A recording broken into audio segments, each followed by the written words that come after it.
முள்ளிவாய்க்கால் கடலில் கரையொதுங்கிய வெளிநாட்டு படகு.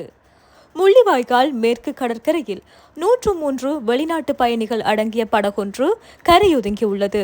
முல்லைத்தீவு முள்ளிவாய்க்கால் மேற்கு கடற்பகுதியில் இன்று 19/12/2024 குறித்த சம்பவமானது இடம்பெற்றுள்ளது. குறித்த படகானது திசை மாறி வந்துள்ளதாகவும் இந்த படகில் 25க்கும் மேற்பட்ட சிறுவர்கள் உள்ளடங்கியுள்ளதாக தெரிவிக்கப்படுகிறது.